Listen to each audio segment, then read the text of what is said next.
নবীজি দোয়া করেছিলেন দুইটা মানুষের জন্য, আবু জাহেল এবং হযরত ওমর। কপাল ভালো ছিল যার, তার দোয়া কবুল হয়ে তিনি চিরন্তন হয়ে গেছেন।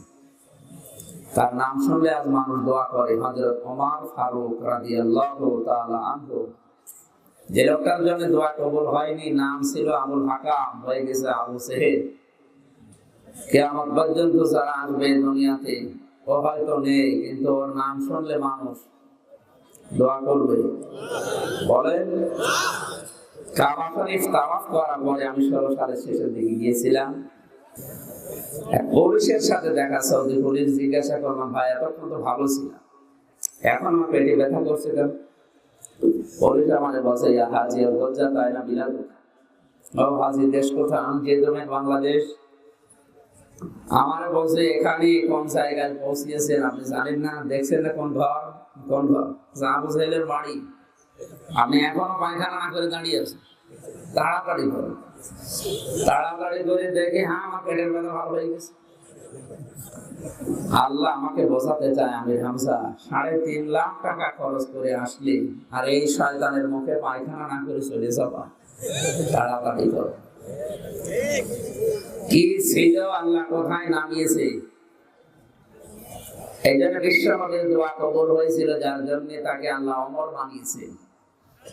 আর যার জন্য দোয়া কবুল হয়নি তাকে আল্লাহ নিকৃষ্ট, ঘৃণিত, নিন্দিত, পরাজিত করে দুনিয়ার ময়দানে এখনো পর্যন্ত দেখাচ্ছে, কিয়ামত পর্যন্ত দেখাবে।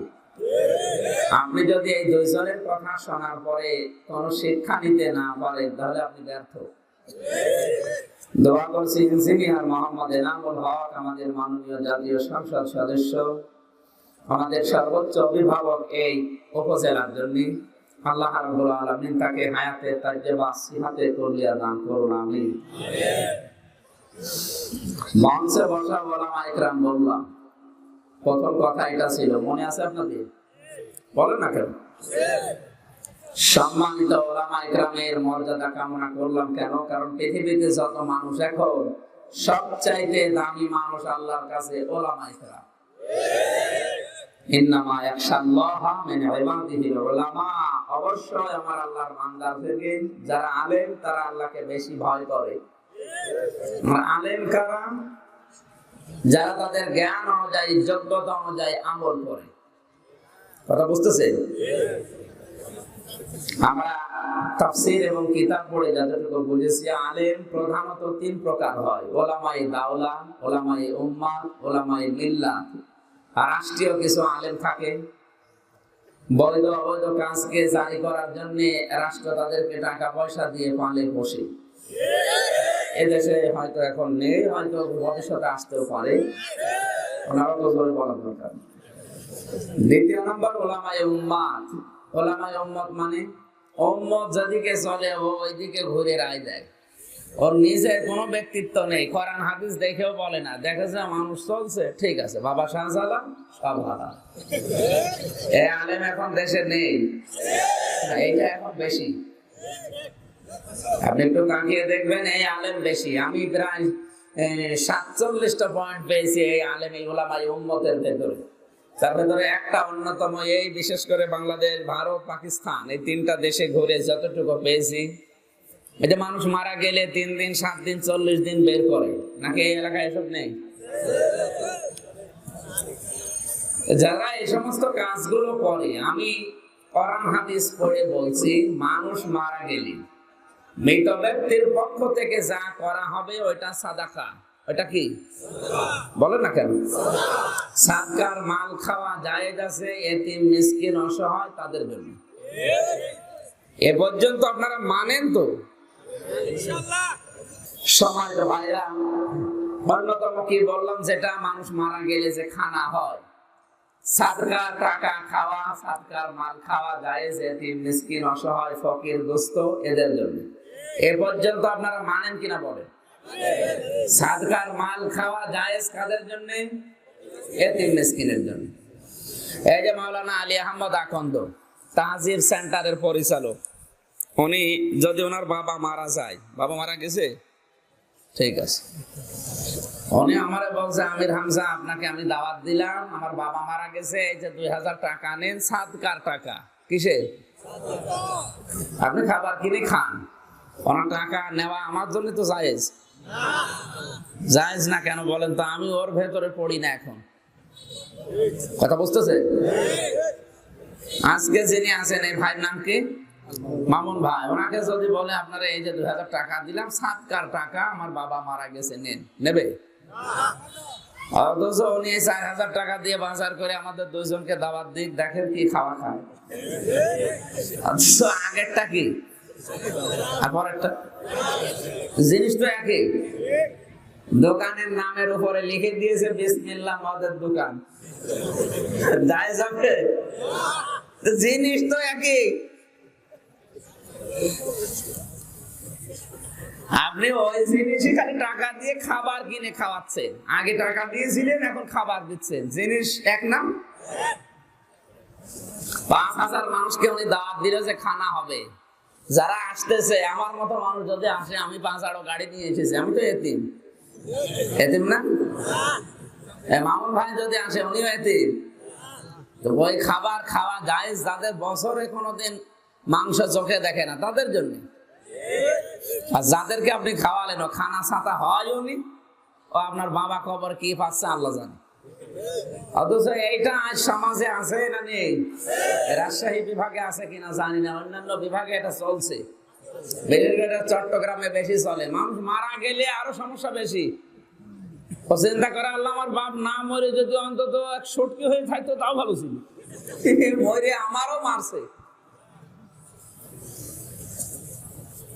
এই যে উম্মত যেদিকে চলে ওইদিকে রায় দেয়, এর নাম কি বললাম? ওলামায়ে উম্মত। 3 নম্বরে ওলামায়ে মিল্লাত, ধর্মীয় আলেম। কে খুশি হবে, বেজার হবে ওইদিকে না, ও তাকায় আল্লাহ আর রাসূল রাজি হবে কিনা। এদেরকে বলা হয় আরবিতে হক্কানি আলেম। কি বলে? সবাই বলেন। হক্কানি আলেম যদি কেউ খোঁজ করতে চায়, দেখতে চায়, তাহলে ইমাম ইবনে তাইমিয়া রাহমাতুল্লাহ আলাইহি বলে 3টা জায়গায় খোঁজ করলে তোমরা পাবে। 1 নম্বরে মাটির নিচে, তার মানে কবরে। কোনে? কবরে গিয়ে দেখবে যে হক্কানি আলেম শুয়ে আছে। 2 নম্বরে জালেমের জেলখানায়। 3 নম্বরে জিহাদের ময়দানে। এখন পৃথিবীতে জিহাদের সবচেয়ে বড় ময়দান হচ্ছে জালেমের সামনে সঠিক কথাগুলো তুলে ধরার ময়দান, সেটা যে জায়গায় হোক। আর জিহাদের সবচেয়ে বড় অস্ত্রের নাম হচ্ছে কিতাব। বলেন না কেন? আবু হুরায়রা থেকে বর্ণিত, নবীজি বলেন 3টা জায়গায় যদি কেউ টাকা পয়সা সম্পদ খরচ করে, কিয়ামতের দিন আল্লাহ ওই টাকার হিসাব আর নেবেন না। তার 1 নম্বরে, কোন মানুষ যদি পরিবারস্থ লোকদের জন্য টাকা পয়সা খরচ করে, ওই টাকার হিসাব আল্লাহ নেয় না। পরিবারের ভেতরে সবচাইতে আপন হচ্ছে আপনার মা, বাবা, স্ত্রী, সন্তান, আপনার চাচা, ফুফু। আমার সিরিয়াল ঠিক আছে তো?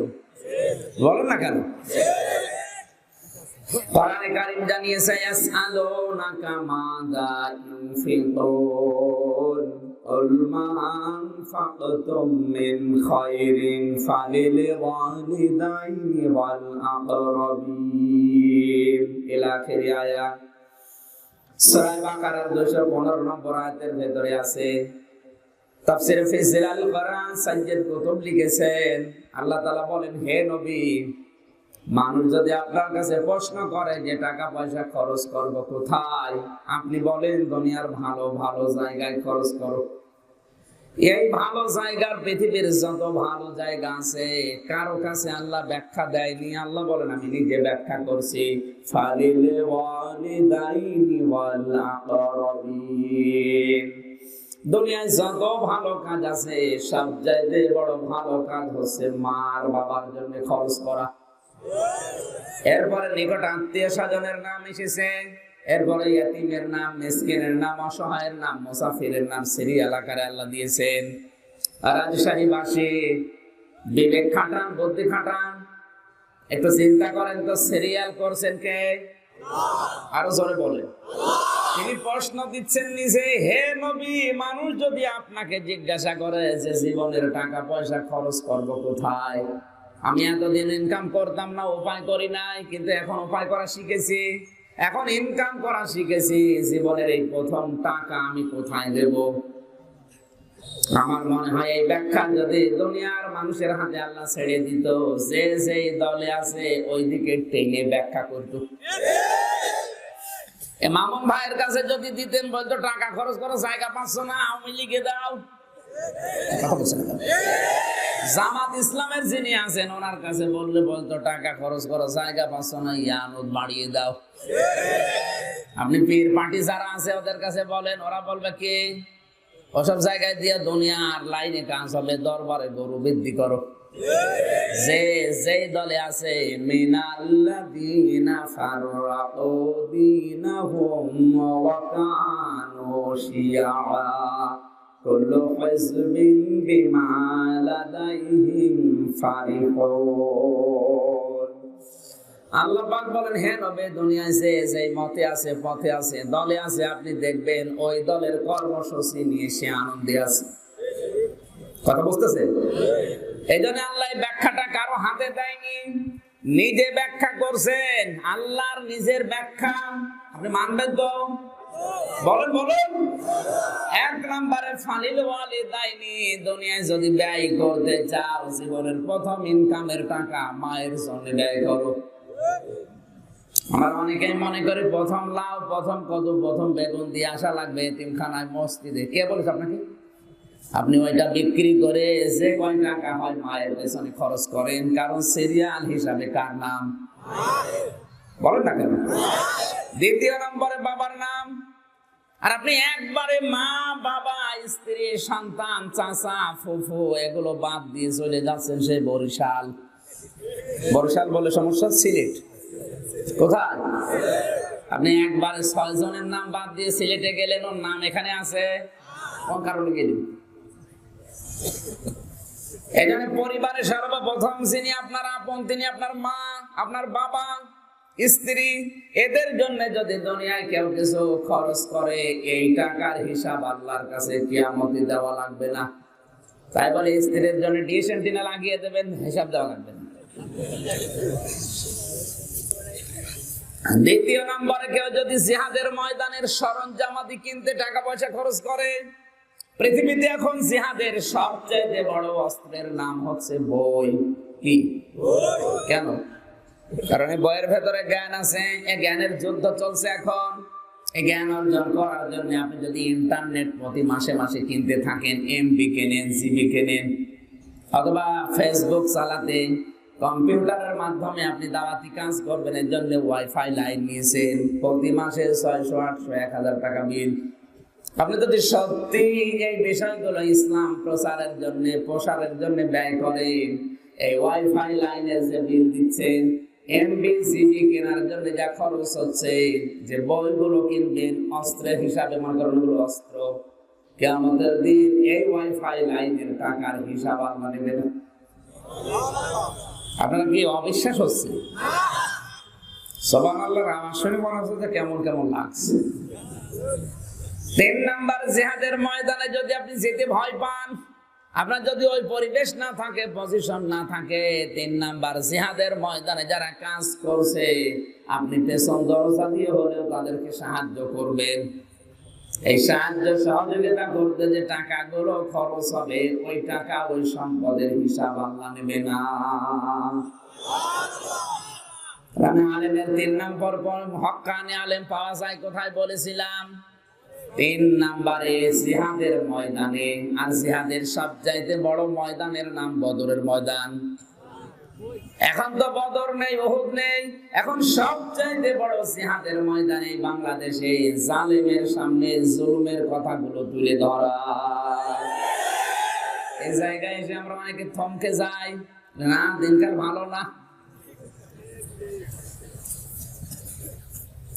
সুতরাং সম্মানিত উলামায়ে কেরামের সম্মান আল্লাহ যেন আরো বৃদ্ধি করে দেয়। আসলে যারা আলেম, আসলে কি বলেন বলেন, সকলকে নিয়ে মহান রব্বুল ইজ্জাত ওয়াল জালালের দরবারে নতশিরে শুকরিয়া আদায় করছি। মহামারীর এই মহা প্রাদুর্ভাব চলছে এখন তামাম দুনিয়ায়।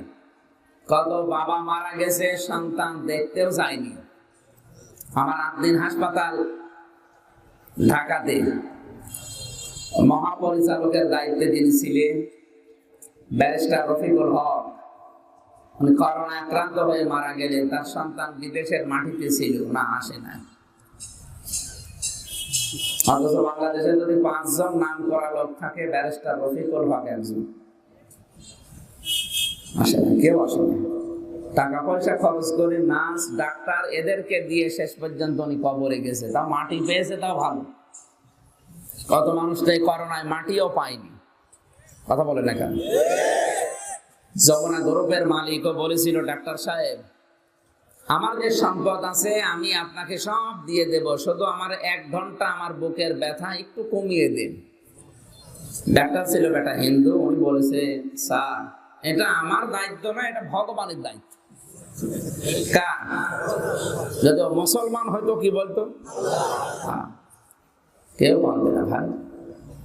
এই কঠিন অবস্থা এখনো চলছে। আজও ইতালিতে কত মানুষ মারা গেছে। আজকে আপনি পেপার খোলে দেখেন কত মানুষ মারা গেছে। এই মহা প্রাদুর্ভাবের ভেতরে আল্লাহ এখনো যে আপনাকে আমাকে সুস্থ রাখলেন, খুশি হয়ে বলেন আলহামদুলিল্লাহ। দরুদ আর সালাম পড়ছে আমাদের নবী, মানবতার মহান শিক্ষক মুহাম্মদ রাসূলুল্লাহ সাল্লাল্লাহু আলাইহি ওয়াসাল্লামের প্রতি। মরণের পরে মানুষের সব সম্পর্ক কাট হয়ে যাবে, কোন সম্পর্ক আর বাকি থাকবে না। মরণ শেষ, আপনার সাথে আমার চেনা জানা পরিচয় সব। কথা খুব ভালো করে বোঝে। কোরআনে কারিমের সূরা মুমিনুনের 101 নম্বর আয়াতে এই তথ্য আল্লাহ দিয়েছেন, ফাইদা নুফিখা ফিস সূরি ফালা আনসাবা বাইনাহুম ইয়াউমাইযিন ওয়ালা ইয়াতাসাআলুন। যেদিন সিংহায় ফুৎকার দেওয়া হবে ওই কঠিন মুহূর্তে, ফালা আনসাবা বাইনাহুম, যত রকমের সম্পর্ক আছে রক্তের বন্ধনের সব আল্লাহ কাট করে দেবে।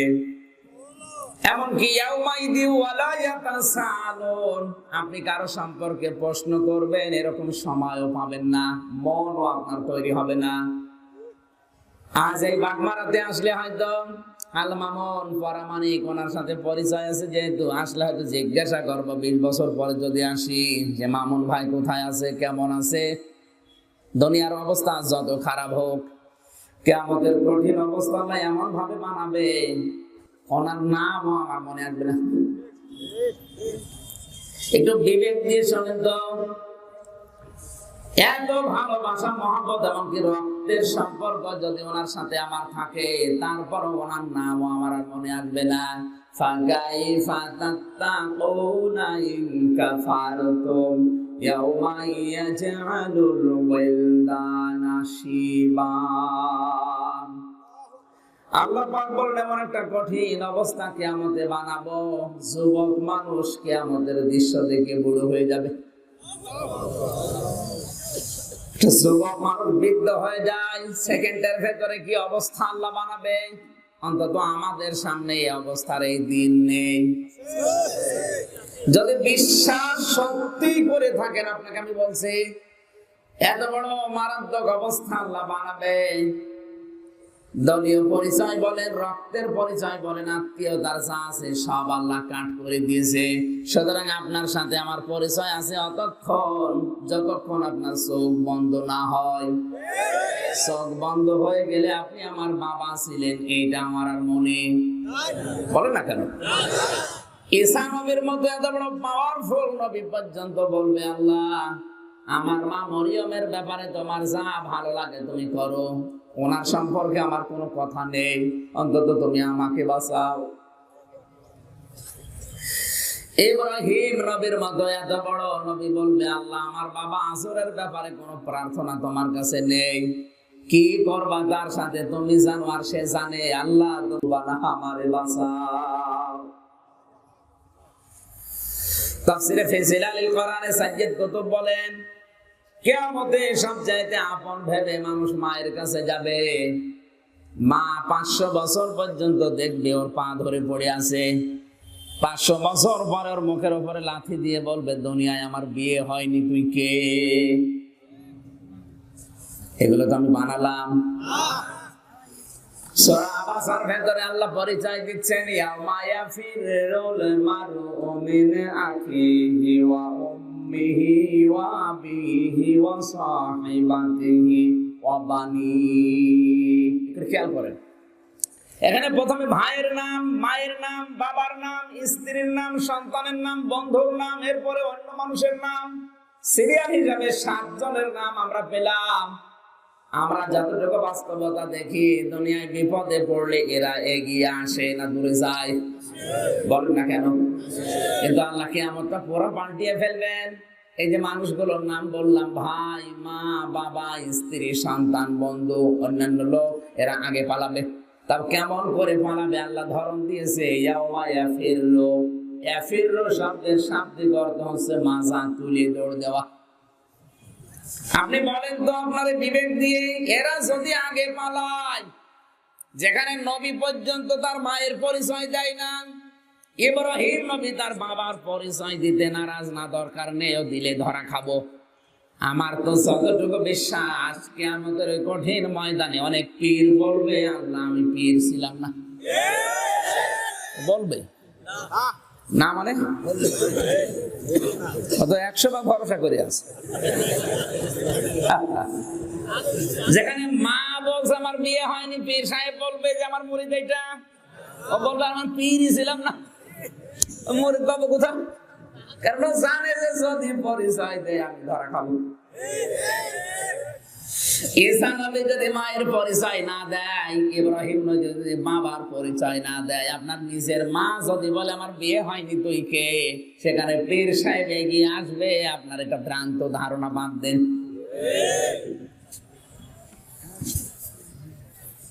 হঠাৎ করে ডান দিক থেকে একটা আওয়াজ ভেসে আসবে। প্রত্যেকে যখন বলছে আমাকে বাঁচাও, আমাকে বাঁচাও, এই আওয়াজ দেখবে, উনি আর বলে না যে আল্লাহ আমাকে বাঁচাও, উনি বলবে রব্বি হাবলি ইয়া উম্মতি, হে আল্লাহ আমার উম্মতকে বাঁচাও। এই কোন উম্মত? যে উম্মত ডাল খায়, বাবা খায়, কি নামাজ পড়ে না। না, আপনাকে উম্মত হওয়ার জন্য যে যোগ্যতা আল্লাহ দিয়েছেন, এই দুইটা যোগ্যতা আপনার অর্জন করা লাগবে। অমিম্মান খলাকনা উম্মাতুন ইয়াহদুনা বিল হাক্কি ওয়া বিহি ইয়াদিলুন। কোরআনে আয়াতটা 2 জায়গায় আছে। আপনি যদি নবীর উম্মত হতে চান, তাহলে 2টা গুণ অর্জন করা লাগবে। নাকি কোরআন বাদ দিয়ে আমি গল্প করব? আমিম্মান খালাকনা উম্মাতুন ইয়াহদুনা বিল হক। আপনি যদি নবীর উম্মত দাবি করে কিয়ামতে ওই দিন পরিচয় দিতে চান যে হে রাসূল, আপনি যে বললেন আমার উম্মতকে বাঁচাও, আমি কিন্তু ওই তালিকায় আছি। 1 নম্বরে ইয়াহদুনা বিল হক, সঠিক পথ মানুষকে দেখাতে হবে। এই বাংলাদেশে এখন সঠিক পথ দেখানো মানুষ বেশি না বেঠিক? হাজারো পীরের নাম নিয়ে সঠিক পথ না দেখে বেঠিক পথে নিয়ে যাচ্ছে। বাকি যারা কোরআন হাদিস বোঝে না, ওদের নাম নাই বাঁধি দিলাম। আপনি নবীর উম্মত হওয়ার জন্য সঠিক পথ মানুষকে দেখাতে হবে। হ্যাঁ, ও মানে মানুষ, না মানে না মানুষ, ওইটা আপনার না, আপনাকে দেখাতে হবে। 2 নাম্বার বিহি ইয়াদিলুন, ন্যায় বিচার কায়েম করার জন্য যারা চেষ্টা করে তাদের পক্ষে আপনাকে থাকা লাগবে। আপনি নিজের পরিবার থেকে শুরু করে যতদূর আপনার আয়ত্ত আছে, এখানে ন্যায় বিচার কায়েম করার চেষ্টা চালাবেন। তাহলে নবীর উম্মত হওয়ার জন্য আমরা 2টা গুণ পেয়েছি। যদি কিয়ামতে বলতে চান হে নবী আমি আল মামুন, আপনার উম্মত, নবীজি হঠাৎ যদি আপনার কাছে এসে বলে আল্লাহ এটা আমার উম্মতের ছেড়ে দেন, পর্দা পড়ে যাবে। জিজ্ঞাসা করা হবে পর্দা দিলেন কেন? আওয়াজ আসবে হে রাসূল আপনার উম্মত আমিও জানি, কিন্তু আপনি দুনিয়া থেকে বিদায় নেওয়ার পর আপনার এই উম্মত গুলো আপনার ইতিহাসে ইসলামকে উলট পালট করে ফেলেছিল, যেটা সবচাইতে বেশি চলছে বাংলাদেশে। এদেশে নবীজির রেখে আসা ইসলাম নেই, সবই চলছে বাংলানো। ধর্মের নাম নিয়ে যেগুলো করছেন আপনি তাকান, অধিকাংশ গুলোই কিন্তু বানানো। সব মানুষ মনে করে আসল ইসলাম এখন পীর সাহেবদের দরবারে। আমি অস্বীকার করছি না, ওনাদের মাধ্যমে ইসলাম এসেছে ঠিক, কিন্তু ধর্মের নাম নিয়ে যে অধর্মের কাজগুলো ওখানে হচ্ছে, অনেক দরবারে দেখবেন গোসল শরীফ চালু হয়, নওরোজ শরীফ, খসরু শরীফ, ওরস শরীফ, ওরস মোবারক, কত নাম দিয়ে ওরা ধর্মীয় কায়দায় ব্যবসা করে চালাচ্ছে।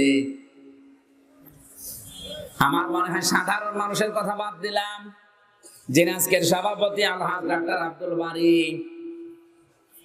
উনি একজন চিকিৎসাবিদ। এই লোক যদি দেখে যে পীর সাহেবের গোসল করানো, শরীর ধোয়ানো পানি মুরিদরা খাচ্ছে, উনি যদি সত্যি জেনারেল মানুষ হয়ে থাকে, ভাববে এইটা তোমার ইসলাম, ওই ইসলাম আমার দরকার নেই।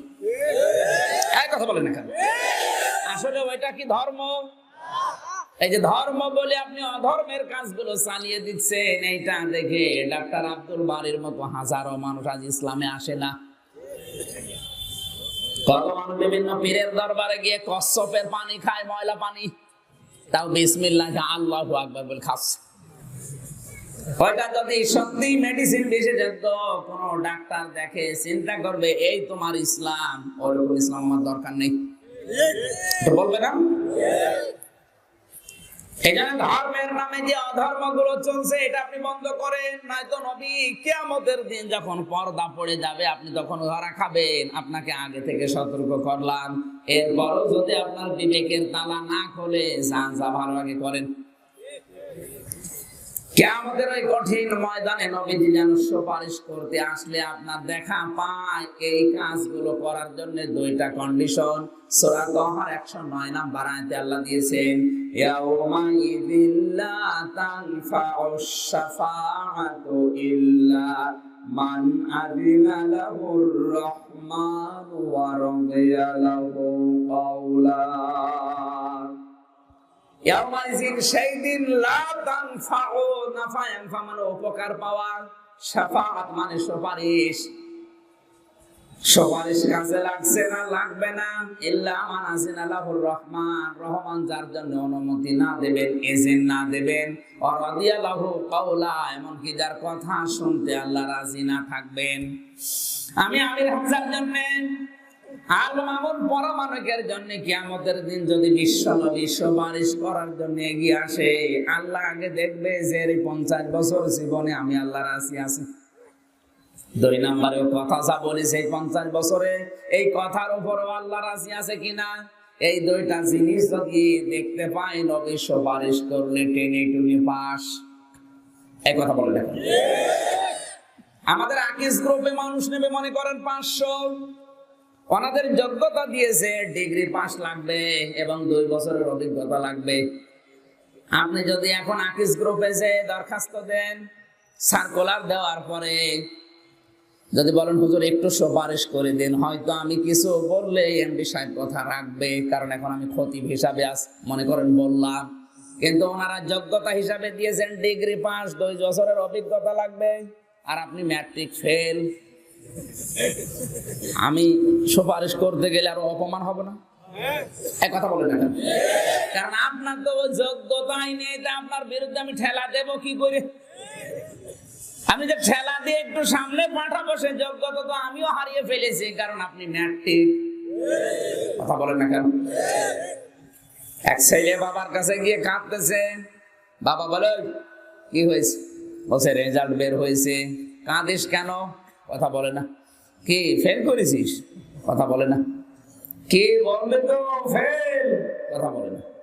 যে ধমক দিয়েছে বলছে আব্বা ফেল করলে তো কথা ছিল, ছিলাম 5-এ, নামিয়ে দিয়েছে 3। ফেল করলে তো 5-এ থাকতে পারতাম, নামিয়েছে কি? এখনো 5-এ উঠতে আর 3 বছর লাগবে। আপনি সুপারিশ দেওয়ার জন্য এগিয়ে যাবেন, দেখা যাচ্ছে ডিগ্রি পাস, 2 বছরের অভিজ্ঞতা, ডিগ্রি তো পর্যন্ত যায়নি, ম্যাট্রিক ফেল করে বসে আছে। ওর জন্য সুপারিশ করলে নবী অপমান হবে না? এই কথা বলে না কেন? সহজ কথা যদি বুঝে থাকেন, আপনাকে আহ্বান জানাচ্ছি, সময় আছে এখনো, যোগ্যতা নিজে অর্জন করেন।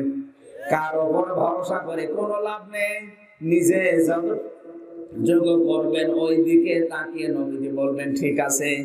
কিন্তু পর্দা যদি একবার আল্লাহ ফেলে দেয়, নবীজি এত রাগান্বিত হবেন, সঙ্গে সঙ্গে আওয়াজ দেবেন, সহকান সহকান লিমান গায়্যারাবাদি, দূর হয়ে যা, তোমার উম্মত না। কিয়ামতে দুই প্রকার মানুষের জন্য নবীজি মুখ ফিরিয়ে নেবেন। এক নম্বরে যারা নবীজির বিদায় নেওয়ার পরে তার রেখে আসা ইসলামের ভেতরে নতুন নতুন জিনিস প্রবেশ করিয়েছে। এই হাদিস পড়ার পরে আমি দেখতে পাচ্ছি বাংলাদেশে এই ধরনের মানুষ এখন বেশি।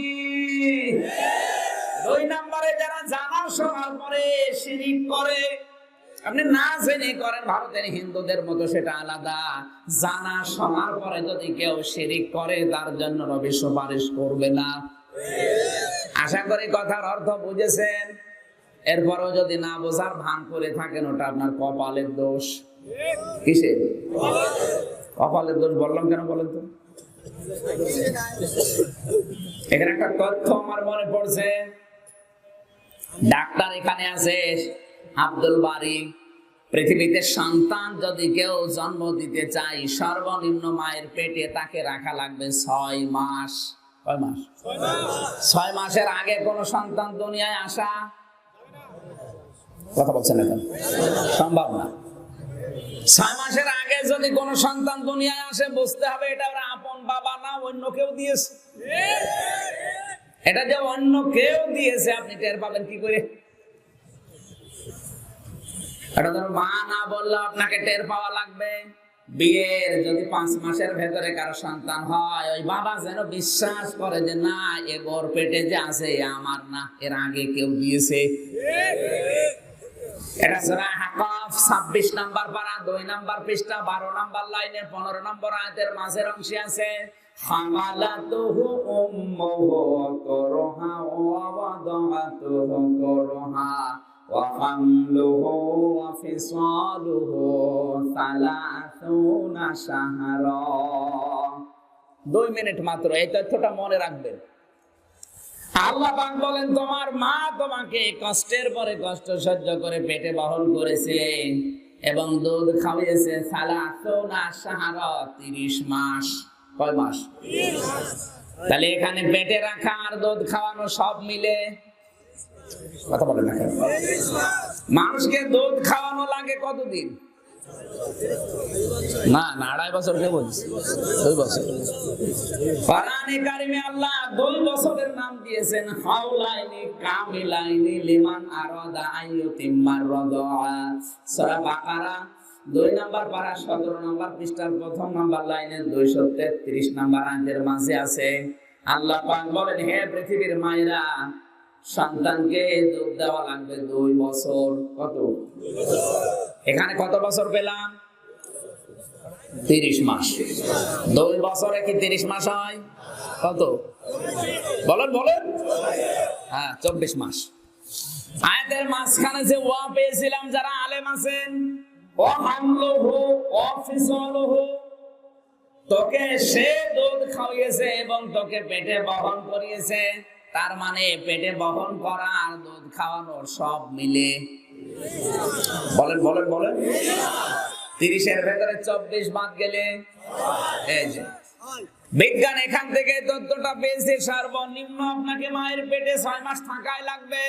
6 মাসের আগে দুনিয়ায় আসলে বুঝবেন আপনার এটা বাবার না, অন্য নকল বাবা দিয়েছে।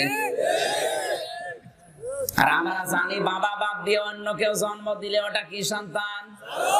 সবাই বলেন। এর ভেতরে কোনো সন্দেহ আছে?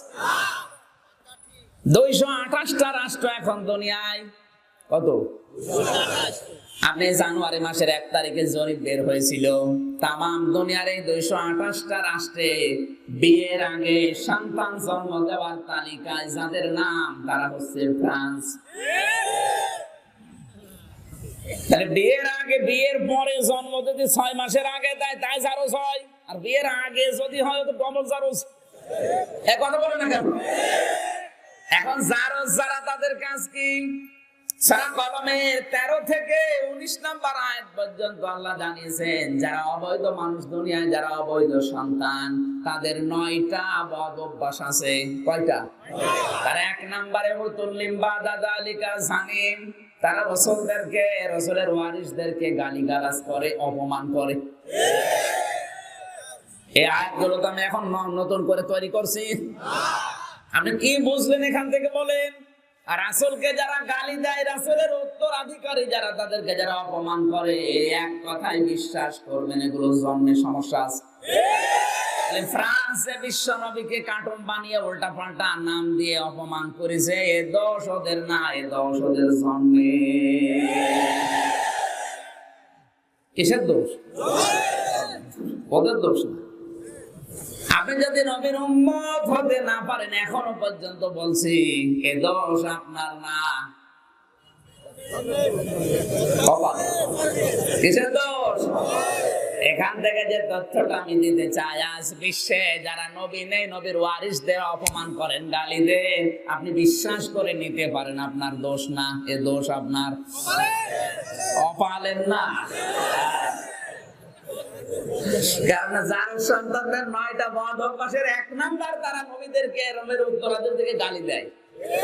যদিও এদেশে এখন শুরু হয়নি, হোক, আপনার বলার দরকার। ও দোষ ওদের না, ও দোষ কিসের?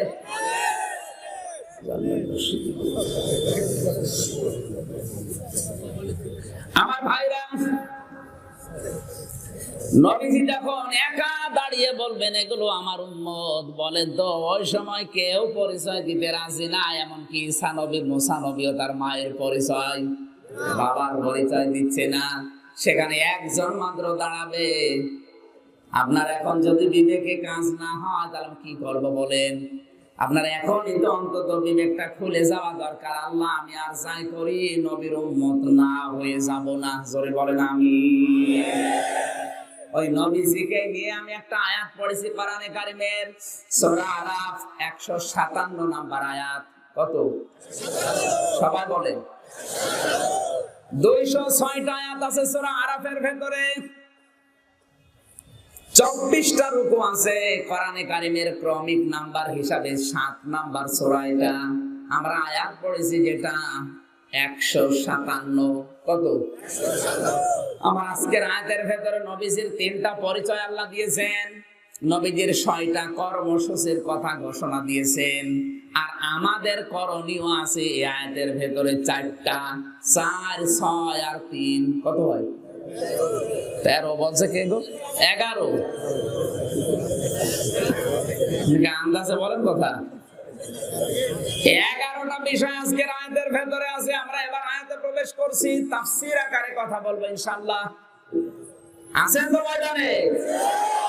জবান খুলে কোরআনের সোনালী আয়াতের প্রথম অংশটা পড়েন। আউযু বিল্লাহি মিনাশ শাইতানির রাজিম। বিসমিল্লাহির রহমানির রহিম। আল্লাযীনা ইয়াত্তাবিউনার রাসূলান নাবিয়্যাল উম্মিয়াল্লাযী ইয়াজিদুনাহু মাকতুবা الذي يجدونه مكتوبا عندهم في التوراة والإنجيل। এই পর্যন্ত থাক। নবীদের 3টি পরিচয় এই পর্যন্ত আছে। কয়টা? আল্লাহ পাক বলেন, তোমরা এমন রাসূলকে অনুসরণ করো, এমন নবীকে অনুসরণ করো, এমন একজন মানুষকে অনুসরণ করো যার পরিচয় আমি আল্লাহ দিলাম 3টা। তাহলে এই পৃথিবীতে এখন 750 কোটি মানুষ আছে। কত? এই 750 কোটির ভেতরে 175 কোটি মুসলিম। তার ভেতরে অন্তত আমাদের নাম আছে। আমাদের জন্য অনুসরণীয়, অনুকরণীয়, ইত্তেবা করার জন্য একজন মানুষের পরিচয় আল্লাহ কয়টা দিচ্ছেন? সবাই বলেন। একটু মাথা ঠান্ডা করে খেয়াল করে শুনবেন, না এদিক ওদিকে চলে গেলে আপনি আবার ভুল বুঝবেন। আল্লাযীনা, যারা ইয়াত্তাবিউনা, অনুসরণ করছে, করবে। এখন শুধু শেষ না, কিয়ামত পর্যন্ত যদি আপনি হায়াত পান, একে করা লাগবে। তার প্রথম পরিচয় কি? আর রাসূল কি বলা লাগবে। আমরা যাকে অনুসরণ করব তার প্রথম পরিচয় তিনি রাসূল। তিনি রাসূল হয়েছিলেন কি জন্মের পরে? না, আপনারা বুঝতেছেন না। যাকে অনুসরণ করার জন্য আল্লাহ অর্ডার দিলেন তার প্রথম পরিচয়। আমি কিন্তু একটা ক্লাস চলছে, তাফসীরের ক্লাসে যেভাবে ক্লাস করা লাগে 40-45 মিনিট আমরা ওইভাবে করছি। এক নম্বরে তার প্রথম পরিচয় তিনি রাসূল। আমি আবার বলছি, ছাত্র যারা যদি পরিচয় যা বলছি জবাব দিতে না পারেন আপনারা নামিয়ে দেব কিসে? ফাইভে উঠতে 3 বছর লাগবে। বিশ্বনবী মুহাম্মদ রাসূলুল্লাহ প্রথম পরিচয় তিনি মুহাম্মদ ইবনে আব্দুল্লাহ না, তিনি রাসূলুল্লাহ। তিনি কি? আর তিনি রাসূলুল্লাহ হয়েছিলেন জন্মের পরেই। বলেন না কেন? কখন হলেন? এটা মনে রাখা লাগবে যে অনুসরণ আপনি কাকে করছেন, যাকে করবেন তিনি তো জন্ম থেকে রাসূল ছিলেন না। তিনি রাসূল হয়েছিলেন 40 বছর বয়সে। ছিলেন কতদিন? 40 থেকে 63, 23 বছর। এজন্য আপনাকে অনুসরণ করা লাগবে, মাস্ট বি করাই লাগবে এই 23 বছর। এই 23 বছরের 1 সেকেন্ডটা যদি আপনি বলেন যে আমি মানি না, তাহলে আপনি কাফের। আমি আবার বলছি, অনুসরণ করার জন্য আল্লাহ যার নাম দিলেন তিনি কি মুহাম্মদ ইবনে আব্দুল্লাহ না রাসূলুল্লাহ? মুহাম্মদ ইবনে আব্দুল্লাহ নাম দিলেন না কেন? কারণ তিনি 1 থেকে 40 বছর পর্যন্ত যে ভালো কাজ করেননি তা না, তিনিও ভালো কাজ করেছিলেন, কিন্তু তিনি মন মতো করেছিলেন, এই জন্য তার শত্রু ছিল না, কেউ বাধা দিত না, কেউ বুঝতো না। ওই মানুষটাই যখন 40 বছর বয়সে কোরআন পেলেন, হয়ে গেলেন মুহাম্মদ ইবনে আব্দুল্লাহ থেকে রাসূলুল্লাহ।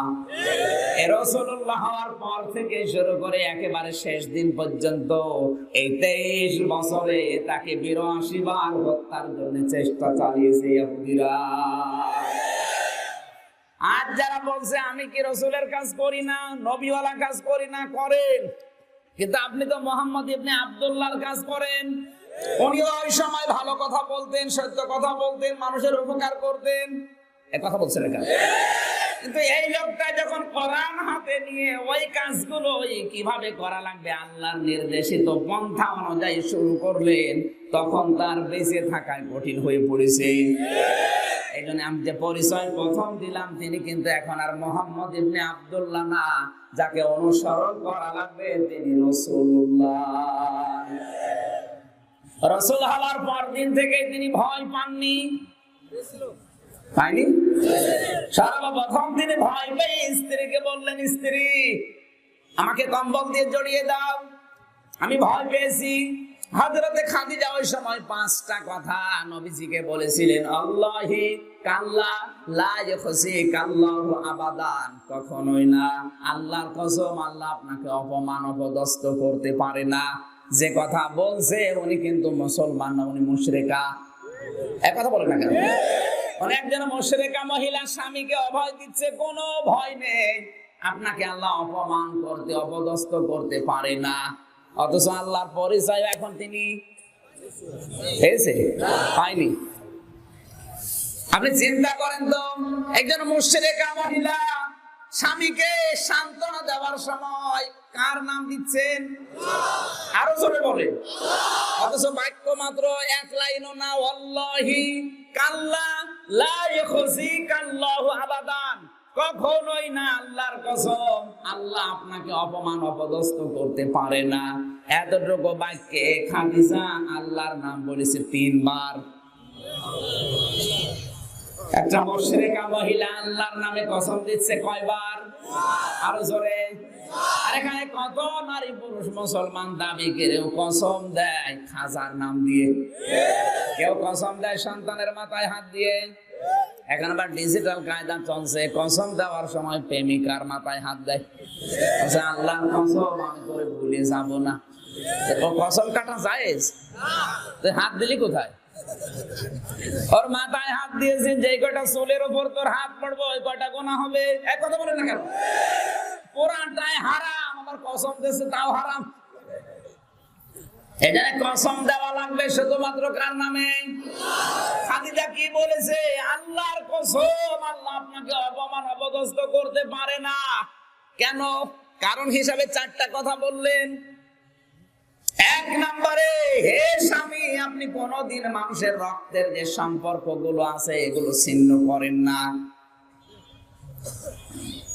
সমাজটা মা বোন যারা আছে তাদেরকে বলছে, আপনি যদি চান যে আপনার স্বামী দুনিয়ায় বেশি দিন বেঁচে থাকুক, তার হায়াত বেড়ে যাক, তার সন্তান, তার সম্মান, তার মর্যাদা, তার টাকা পয়সা দুনিয়ায় বেশি বৃদ্ধি হোক, তাহলে আপনি বারবার পরামর্শ দেবেন, উদ্বুদ্ধ করবেন সে যেন তার সম্পর্কগুলো রক্তের গুলো ঠিক রাখে। কিন্তু আজ হাজারো স্ত্রীর কারণে তার স্বামী আরো রক্তের সম্পর্ক নষ্ট করে। কথা বলে, এরকম স্বামী দেশে নেই। এই স্ত্রীকে বারবার ওখান থেকে ইনজেকশন দেয় স্ত্রীর মা আর ওর বোন। একটা স্বামী যদি চায়ও না আমার মা, আমার বোন, আমার ভাই, আমার চাচাতো ভাইদের সাথে আমার সম্পর্ক রাখা লাগবে, কারণ এটা রক্তের, এটা রাখলে আমার হায়াতও বৃদ্ধি হবে, আমার সম্মান মর্যাদাও বাড়বে, কিন্তু পারে না অনেক স্বামী তার বউর কারণে। কারণ বউকে পরামর্শ দেয় বেশি ওর মা আর ওর বড় বোন। ওর মা খালি গল্প করে, বলে বাবা জামাই যা পেয়েছি আল্লাহর ওলি, কেন আমার মেয়ে যা বলে তাই শোনে, খুব লক্ষ্মী জামাই। আর এই যে ছেলেটা হারামজাদা, কেন ও বোর কথা শোনে, এইটা ওর বোর কথা শোনে। এটা কি? আর এইটা এরকম মহিলা দেশে নেই আছে, মানে মহিলা প্যান্ডেলে খোঁজ করে।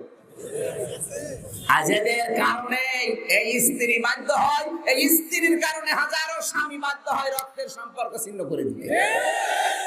খাদিজা বলছে, স্বামী কোনো ভয় নেই, কারণ আমি আপনার সাথে 15 বছর সংসার করে দেখলাম আপনি রক্তের সম্পর্কগুলো কখনো ছিন্ন করেন না, তাদের অধিকার আপনি আদায় করেন। সুতরাং যারা রক্তের সম্পর্ক ঠিক রাখে আল্লাহ তাদেরকে ভয় দেখাতে পারে না। আর আপনারে মানুষ ভয় দেখায়, তাল গাছের ভেতরে কিছু উঠলে আপনি ভয় পান, এমনি নাই তো, কারণ আপনি তো রক্তের সম্পর্ক সব ছিন্ন করে বসে আছেন, আপনি ভয় পাবেন না, পাবে কে? কথার অর্থ বুঝতেছে? সম্মানিত মা বোন, যদি চান আপনার স্বামী বেশি দিন বেঁচে থাকুক, তাহলে পরামর্শ দেন যে তুমি আর যাই করো রক্তের সম্পর্কগুলো ঠিক রাখো। বিশ্বনবী রাসূল হওয়ার পর থেকেই ভয় পাওয়া আরম্ভ করেছিলেন। এখান থেকে শুরু করে একেবারে জীবনের শেষ দিন পর্যন্ত তিনি এই রাসূল হওয়ার কারণে ঝামেলা ছিল তার। আজ যারা বলে আমি নবীওয়ালা রাসূলওয়ালা কাজ করছি, তাদেরও জীবনে ঝামেলা আসবে, মাস্ট বি। রাসূলুল্লাহ দাওয়াত দেওয়ার পরে তিনি বিপদে পড়েছিলেন, আর রাসূলুল্লাহর দাওয়াত যারা গ্রহণ করেছে তারাও বিপদে পড়েছে। এটার নাম হচ্ছে নবীওয়ালা রাসূলওয়ালা কাজ। খালি ভুল বোঝে যে আমাদের বাঁশ দেয়, বাঁশ না, এটা রাসূলের পরিচয়। যাকে অনুসরণ করার জন্য আল্লাহ আহ্বান জানালেন, হুকুম দিলেন, তার প্রথম পরিচয় রাসূলুল্লাহ। দ্বিতীয় পরিচয় কি? আন-নবী, তিনি নবী ছিলেন। কি ছিলেন? নবী কাকে বলে? নবী শব্দের শাব্দিক অর্থ হচ্ছে সংবাদ বাহক। তিনি যে সংবাদগুলো আমাদের কাছে নিয়ে এসেছেন সেগুলো আছে কোথায়? আরো জোরে বলেন। আপনি যদি সত্যি নবীকে অনুসরণ করতে চান, তাহলে তার উপরে যে সংবাদগুলো আল্লাহ পাঠিয়েছেন এই 6666টি আয়াত আপনাকে অনুসরণ করে দেখানো লাগবে। এটা এত অথেন্টিক, এত সত্য বানিয়ে কোরআনে কারীম। বিশ্ব নবীর কোন কথা এর ভেতরে নবীজিকে আল্লাহ প্রবেশ করাতে দেননি। এখানে যা আছে সব আমার আল্লাহর নিজের কথা। ওয়ালাউ তাকাওবালা আলাইনা বা'দাল আকাওবিল লা আখাযনা মিনহু বিল ইয়ামিন সুম্মা লাকাতা'না মিনহুল ওয়াতিন। একটু খেয়াল করেন, যারা আলেম আছেন, আপনি আলেম না?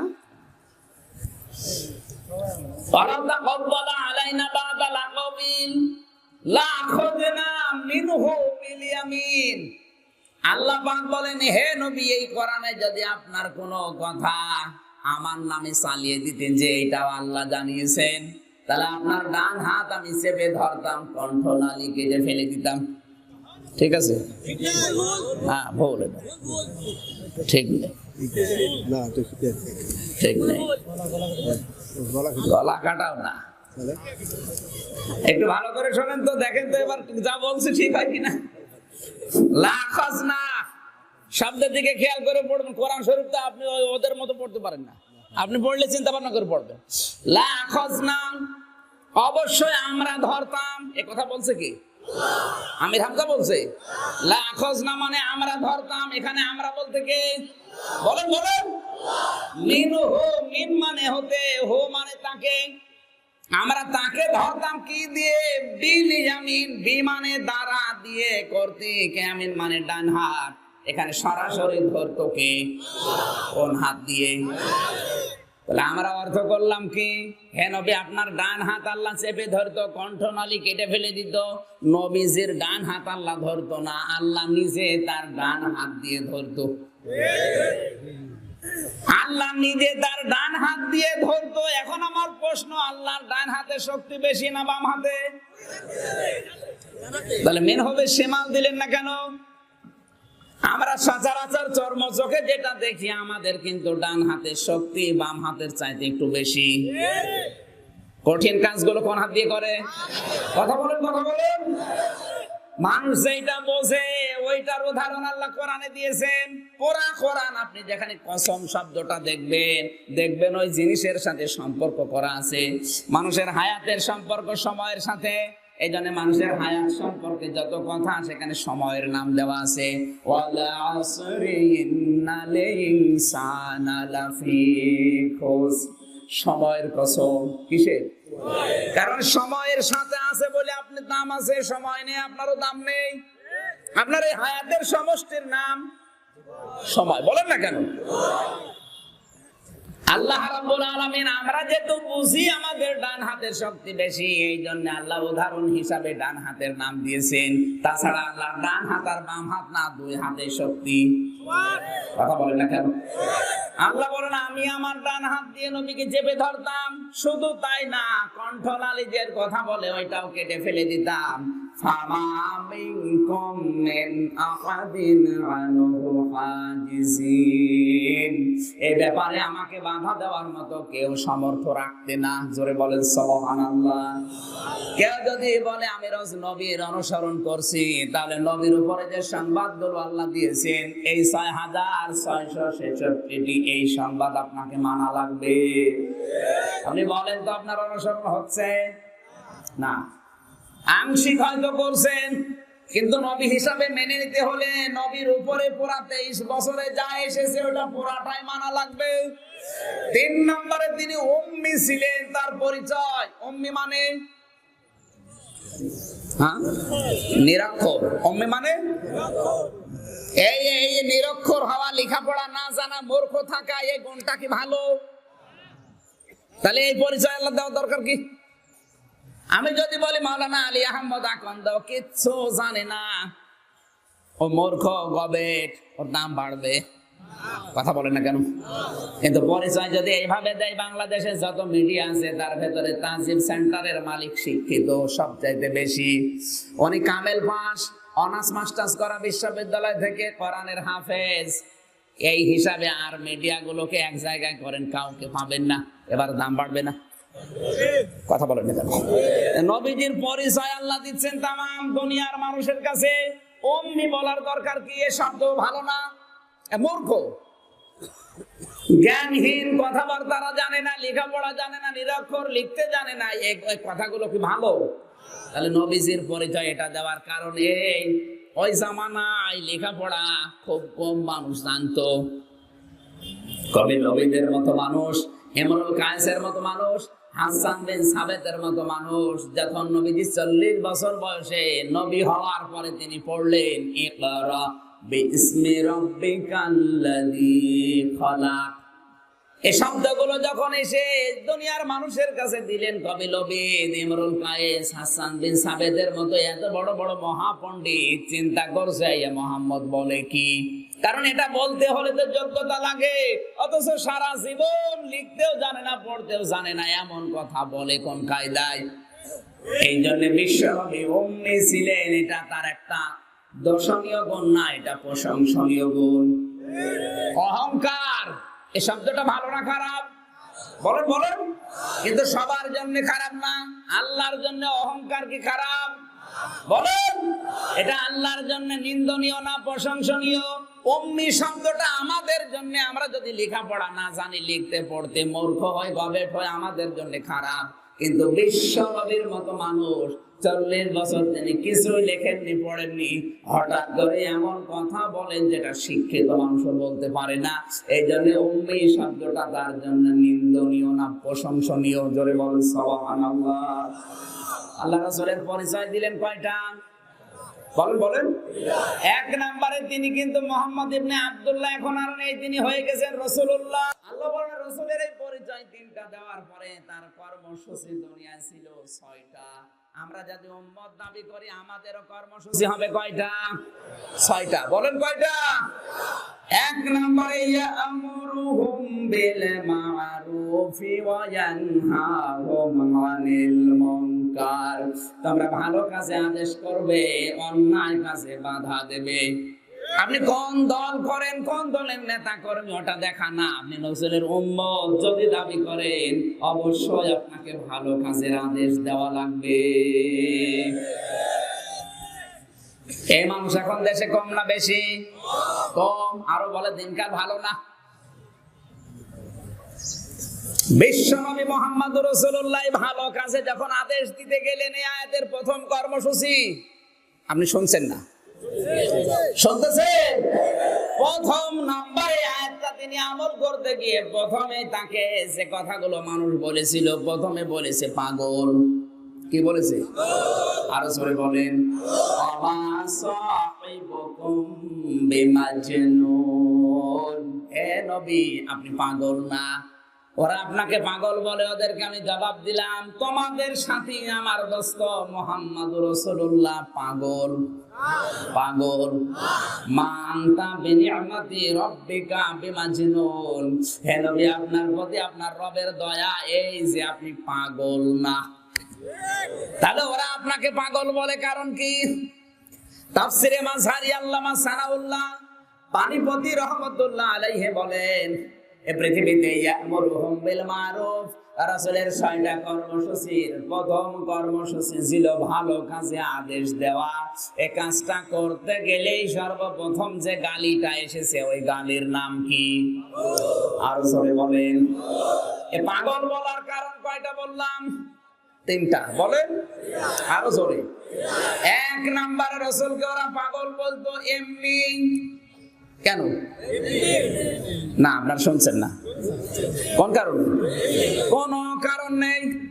আমি যদি এখন এই মুরব্বিকে বলি যে রাজাকার, কেন বললেন এমনি? কোন কারণ আছে? কোন কারণ? কারণ রাজাকার আর বয়স হয়তো হয়নি, কিন্তু আমি বললাম কেন? কথা বলে না কেন? এমনি। এমনি কেন? না, এই যে আমার হাতে মাইক আছে, চেয়ারে বসে আছি, যা বলবো এখন আপনারা শোনা লাগছে। ওনার হাতে কিচ্ছু নেই, উনি বলবে কি দিয়ে? ওই জামানায় আবু জেহেলের হাতে সব ছিল, রাসূলের হাতে কিছু ছিল না। ও জেহেল যা বলে তাই সত্যি হয়ে যায়। এখান থেকে যেটা আপনি বুঝতে পারলেন, 1500 বছর আগে ইয়ামুরুহুম বিল মারুফ করতে গিয়ে রাসূলুল্লাহকে পাগল বলা হয়েছিল। কথা বলে না কেন? আজ যদি আপনি রাসূলের এই কর্মসূচি হাতে নেন, আপনাকে হয়তো পাগল বলবে না, পাগলের নিচে এমন এমন শব্দ আছে, বলবে এমনি। কি কারণে? কোনো কারণ নেই, এমনি। আজ তাকান এই দেশের দিকে, আমাদেরকে যারা উল্টা পাল্টা নাম দেয়, আমার নাম দিয়েছে রাজাকার, শয়তানও বিশ্বাস করবে, কিন্তু দিয়েছে কেন? 2 নম্বরে বিশ্ব নবীকে পাগল বলার পেছনে কারণে, যখন ওহী নাযিল হতো, ওহীর একটা ভার ছিল, ওজন ছিল, না ছিল না? এই ভার ওজনের কারণে নবী ঘেমে যেতেন, ঘর্মাক্ত হয়ে যেতেন, চোখ বন্ধ হয়ে যেত, বসে পড়তেন, অস্থির হয়ে যেতেন। এই দৃশ্যগুলো আবু জেহেল উতবা সাহেবা বুঝতো না, ও মনে করতো লোকটা পাগলামি করছে। অথচ রাসূলের উপরে যে ওহীর ভার টের পাওয়ার মতো মন আবু জেহেলের, বলেন ওহীর ভার টের পাওয়ার মতো মন ছিল আবু বকরের। এজন্য উনি বুঝতো যে কেন মুহাম্মদ চোখ বন্ধ করে, কেন ঘেমে যায়, কেন অস্থির হয়ে পড়ে। এই জন্য আজও পৃথিবীতে ওহীর ভার যাদের উপরে আছে, তারা কিন্তু অন্যায় দেখলে আর স্থির থাকে না, ঘেমে যায়। তারা আজ এই অন্যায়, অবৈধ কাজ, অত্যাচার দেখলে তারা প্রতিবাদ জানায়, তারা চোখ বন্ধ করে, তারা অস্থির হয়ে পড়ে, তারা সহ্য করতে পারে না। তখন আবু জেহেলের মতো মন যাদের, তারা বলে ও লোকটা বেশি বোঝে। কি করে? হয়তো বলে না যে পাগল হয়ে গেছে, বলে না, বলে বেশি বোঝে। কারণ নবীকে চিনতে হলে তো আবু জেহেলের মতো মন হবে না, মন লাগবে আবু।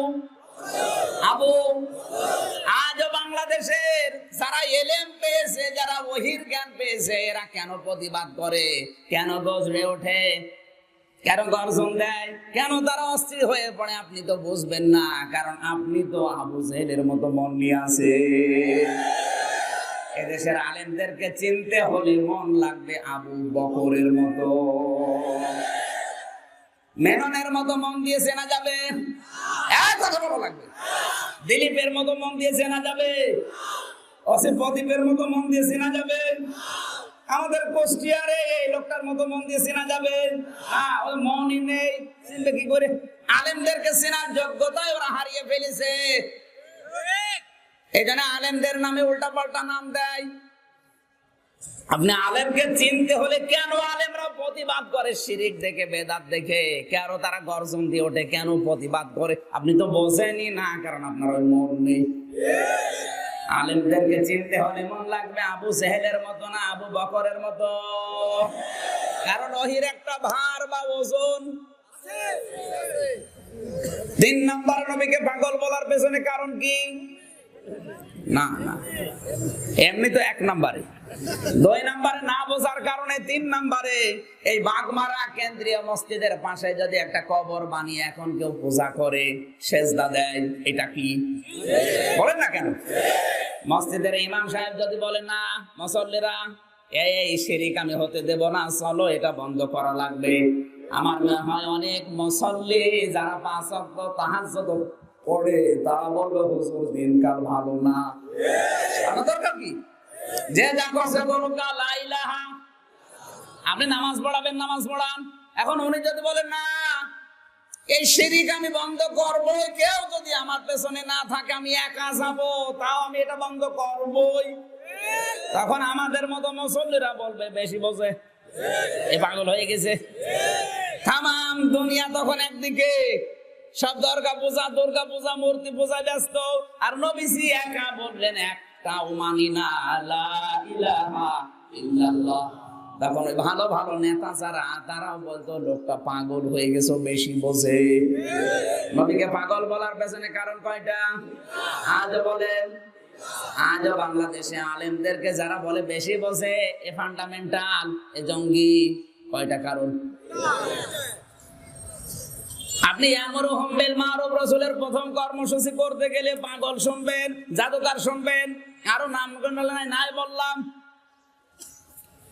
2 নম্বরে ওয়ানহাহুম আনিল মুনকার, যদি রাসূলের উম্মত দাবি করতে চান, আপনাকে অন্যায় কাজে বাধা দেওয়া লাগবে। অন্যায় কাকে বলে? আল্লাহর নবীকে প্রশ্ন করা হয়েছে, হে রাসূল অন্যায় কি? নবীজি বলেন যেটা তোমার মন সচরাচর মেনে নেয় না, স্বাভাবিক অবস্থায় তোমার মন যেটা সায় দেয় না, ওইটাই অন্যায়। আপনি একজনের বউ নিয়ে রিকশায় করে ঘুরছেন, আপনার মন সত্যি বলেন মেনে নেয়, খালি মাঝে মাঝে ভয় হয়, না জানি কেউ কিছু দেখলে আবার বলে কিনা, এই যে এইটাই অন্যায়। আপনার মন যেটা স্বাভাবিক অবস্থায় মানে না, এইটাই। আরো জোরে। আমার তো মনে হয় এখানে যত ধরনের লোক আছে, তাফসীর মাহফিলে আজকে যদি আপনাকে কথা বলতে আমারে না দিতেন, যে কোনো মানুষ বলতো না এটা কি।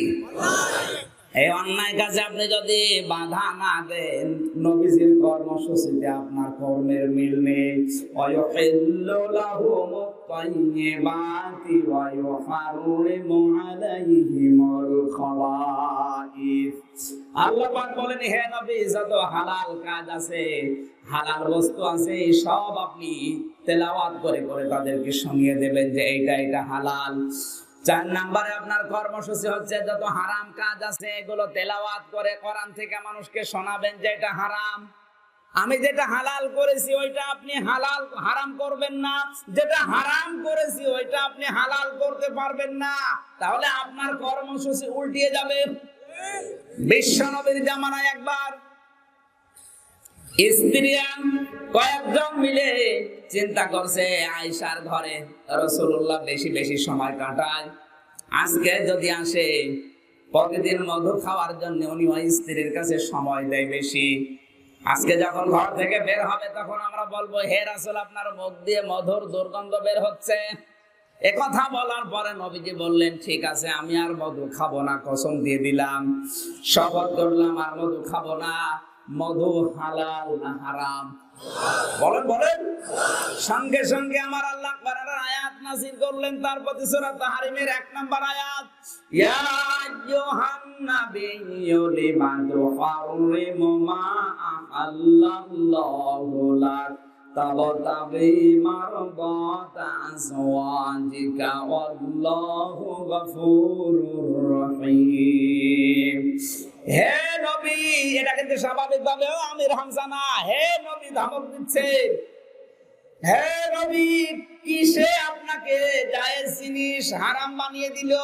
কে আপনাকে জায়েজ জিনিস, পবিত্র জিনিস হারাম বানিয়েছে কিসে? আপনি কি স্ত্রীদের সন্তুষ্ট চান? পৃথিবীর কোন মানুষের সন্তুষ্টির জন্য আল্লাহর হালাল কোন বিধানকে হারাম আপনি করতে পারেন না। তাহলে রাসূলের কর্মসূচিতে আপনি নেই। আজ কত অবৈধ কাজকে বৈধ করার জন্য কত মানুষ উঠে পড়ে লেগেছে, চেষ্টা চালাচ্ছে। তাহলে সে যে দলের লোক রাসূলের কর্মসূচির উপরে আর আসতে বলেন।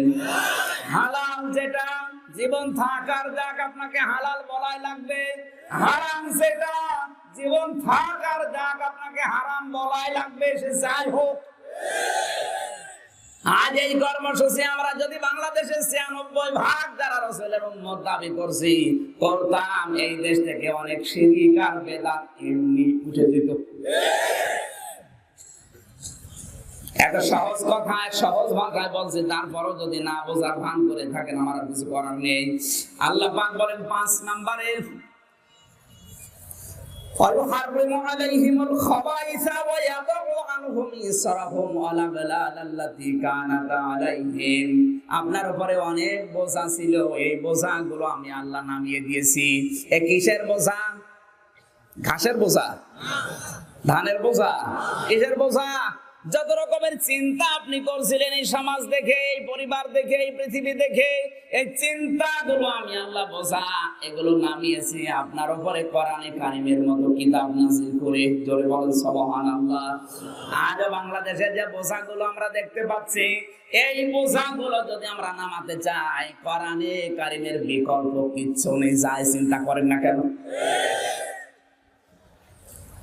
আল্লাহ রাব্বুল আলামিন এই 6টা কর্মসূচি রাসূলকে দিয়েছিলেন, আমি শুধু টাচ দিলাম, যদি মাথায় মগজ থাকে আপনি বুঝে নেন।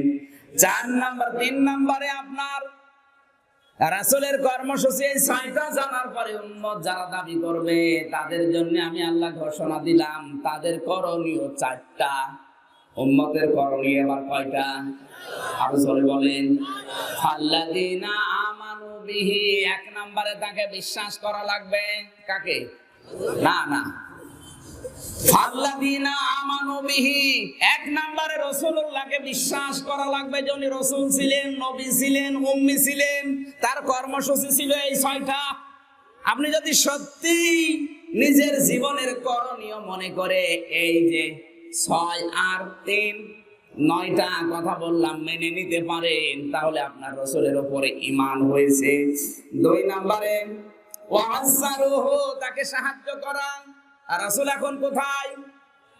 মদিনায়। কোথায়? সাহায্য করার জন্য 3.5 লাখ টাকা খরচ করে মদিনায় যাবেন, বলেন না কারো? আল্লাহর নবী 1500 বছর আগে জানিয়েছে আমার ভেতরে আমি দুনিয়া থেকে বিদায় নেই, আমার উম্মতের ভেতরে যারা আলেম তারা আমি নবীর স্থলাভিষিক্ত উত্তরাধিকারী, নায়েবে রাসূল, ওয়ারিস। আমার সাথে জোরে কথা বললে যেমন তোমাদের ঈমান আমল নষ্ট হয়ে যায়, আমার উত্তরাধিকারী যারা দুনিয়াতে তাদের উপরেও যদি কেউ কণ্ঠ দিয়ে জোরে কথা বলো তাদের ওই ঈমান আমল নষ্ট হয়ে যাবে। এই তত্ত্বটা সূরা হুজুরাতে পাবেন, লা তারফাউ আসওয়াতাকুম ফাওকা সাউতিন নবী ওয়ালা তাজহারু লাহু বিল কওলি কাজাহরি বা'দিকুম লিবা'দিন আন তাহবাতা আমালুকুম ওয়া আনতুম লা তাশউরুন। ইলা আখিরি আয়াত। দলিলগুলো লম্বা করে পড়ে নেবেন। তাহলে দ্বিতীয় নম্বরে আমার উম্মত হিসাবে করণীয়, রাসূলকে বিশ্বাস করা লাগবে, রাসূলকে সাহায্য করা লাগবে। কি করা লাগবে? এখন সাহায্য আছে না আরো? এক কথা বলেন না কেন? সাহায্যের পরিবর্তে আরো শত্রুতা করা হচ্ছে। রাসূল নেই, রাসূলের উত্তরাধিকারী তো আছে। আমি আবার বলছি, উত্তরাধিকারী সব না। আলেম কিন্তু 3 প্রকার বলেছিলাম, ওলামায়ে দাওলা, ওলামায়ে উম্মাত, ওলামায়ে মিল্লাত। এই মিল্লাতের ভেতরে যারা পড়বে এরা আলেম, এদেরকে সাহায্য করা আপনার জীবনের কর্মসূচি। 3 নম্বরে অনাসারুহু, তাকে তার সাহায্যে যাওয়া লাগবে, সাহায্যের জন্য আলেমদের সাথে সম্পর্ক আপনার বাড়ানো লাগবে। এই নির্দেশ আমি দিচ্ছি, আলেমদের সাথে সম্পর্ক বাড়াতে হবে। নির্দেশ কার? কিয়ামতে আল্লাহ মানুষকে মাফ করার জন্য যখন কিচ্ছু পাবে না, এটা হাদিস। আল্লাহ নবী বলেন কিয়ামতে যখন কিচ্ছু পাওয়া যাবে না ওকে মাফ করার, সর্বশেষ বলা হবে বান্দা দুনিয়ায় কোন আলেমের সাথে, হক্কানি আলেমের সাথে তোর সম্পর্ক ছিল কিনা বল। অন্তত তার সাথে মিল মহব্বত করে একদিন খাবারও খেয়েছিস কিনা ঈমানের সাথে বল। এইটা যদি কারো পক্ষে পাওয়া যায়, মহান আল্লাহ তাকেও মাফ করবেন। সুবহানাল্লাহ।